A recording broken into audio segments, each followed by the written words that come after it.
एक बार बोले, जब शूर्पणखा का नाक कान काटे, नाक कान पर भय बिखरा रहा।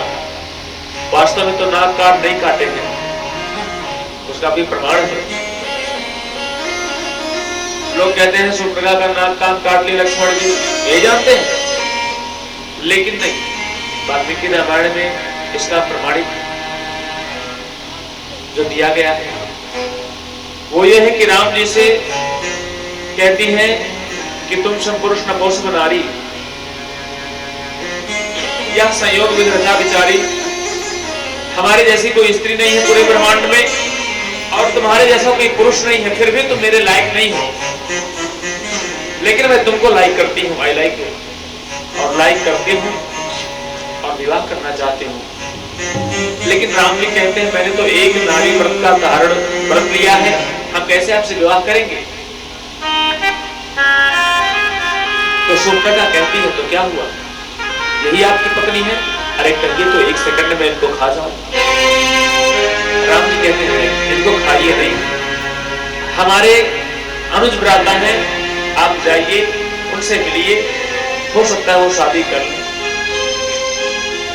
लक्ष्मण जी के पास शूर्पणखा जाती है, कहती है हमसे विवाह कर लीजिए। यहीं पर उनको भ्रम हो गया, किसको, राम जी को भ्रम क्या। नारी के चरित्र में कहते हैं रावण संहिता में कि नारी नारी स्वभाव सत्य सब कहीं, अवगुण 8 सदा उर रहे। नारियों की 8 अवगुण ऐसे हृदय में है जो कि महाराज कोई जान नहीं पाता। हमारे गुरुजी 5 बात हमको बताए हैं, 3 छिपाए हैं। वो बात नारी केवल नारी ही जान सकते, पुरुष नहीं जान सकते।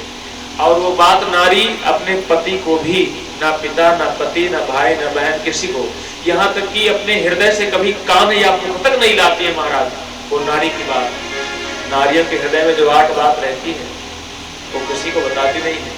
और उसमें से 5 बात हमारे गुरुजी बताए हैं, बताऊंगा नहीं। और उसके बाद में राम जी सोचे कि मुझसे विवाह करने के लिए आई और कहे कि तुम सब पुरुष न मोसम नारी। और उसके बाद में हमने कहा कि जाओ मेरे भाई के पास, वो चली गई। निष्ठा नहीं था। एक महिला पूरे परिवार में सबसे समकक्ष सबसे बराबर प्रेम कर सकती है, लेकिन अगर निष्ठा की बात आएगी तो निष्ठा सब में नहीं, केवल अपने पति में होगा। और उसके बाद में लक्ष्मण जी ने 2-3 बार मना किया, नहीं मानी। राम जी के पास फिर गई, फिर आई लक्ष्मण जी के पास, कहती विवाह कर लीजिए, क्या दिक्कत है। लक्ष्मण जी ने कहा अरे सुंदर सुनो, मैं इनका दासा, सुंदरी सुनो, मैं इनका दास हूं, और मैं इनका दास हूं, और आप मेरी पत्नी बनेगी तो मेरी दासी, यानी कि मैं आपसे कहूंगा जल लाओ भोजन लाओ तो लाना पड़ेगा, यानी कि आप तो मेरी भी दासी बननी पड़ेगी, और मैं इनका दास्ता करता हूँ राम जी का। तो बोले दासानुदास आपको बनना पड़ेगा। बोले स्वीकार है, कहती नहीं, हम तो राजकुमारी बनेंगे। लक्ष्मण जी ने कहा नहीं, दासी आपको करना पड़ेगा। उसके बाद भी शूर्पणखा स्वीकार कर ली। शूर्पणखा भगवान राम जी के घुघराले बाल, खूब बढ़िया उनके चित्रता का, सुंदरता का वर्णन करती है। शूर्पणखा काव्य में लिखा है, कहते हैं कि इनके भगवान के ग्रीवा कितने सुंदर हैं, भगवान के वक्षस्थल कितने, कितनी छाती चौड़ी है, इनके भुजाएं कितने हैं, बाहु विशाल हैं, इनके कैसे कैसे घुघराले केस हैं, इनके नेत्र कैसे हैं, इनके आईब्रो भौं कैसे हैं, इनके वक्षस्थल कैसे हैं, इनके कपोल टमाटर जैसे गाल कैसे हैं। भगवान को भगवान का सुंदर वर्णन करती है। शूर्पणखा ऐसा नहीं है। लक्ष्मण जी ने कहा ठीक है, मैं आपसे विवाह कर लूंगा, लेकिन हमारे यहाँ एक नियम है अयोध्या जी में। क्या? अयोध्या जी में दुल्हा सरकार को बढ़िया मुकुट पहनाया जाता है, और दुल्हन सरकार को यहाँ पर एक चांदनी का, स्वर्ण का लगाया जाता है, जो लगाया जाता होगा ताज वगैरह।